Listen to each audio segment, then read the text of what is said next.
د عباسي خلافت اخرنۍ دورو کې داسې وخت راغی چې هره دوهمه ورځ به په دارالخلافه بغداد کې په یوه مسله د مذهبي مشرانو ترمنځ مناظره وه. خو وروسته بیا داسې وخت راغی چې په هره مشهوره سلولارې کې به په یوه ورځ بیلې مناظرې وې. د مناظرو عنوانونه به په لاندې ډول وو: په یوه وخت کې د ستنې پر سر څومره فرشتې کښېنستی سي.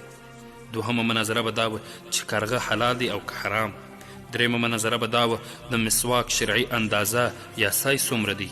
یوې ډلې به ویل د یوې لویشت باید کم نه وي او بلې به ویل چې له لویشت کمه اندازه هم جایز دی. دا ډول په مختلفو عنوانونو مناظرې لا روانې وې چې د هلاکو خان په مشرۍ تاتاري لښکر د بغداد لارو او کوڅو ته داخلې شوې او هر څه یې ګډ وډ او له منځه یوړل. د مسواک د اندازو حرمت او عدم حرمت والاو جسدونه لویشت کړل شول. د ستونو پر سر د فرشتو شمارلو والا د کوپړیو څخه منارونه جوړ شول چې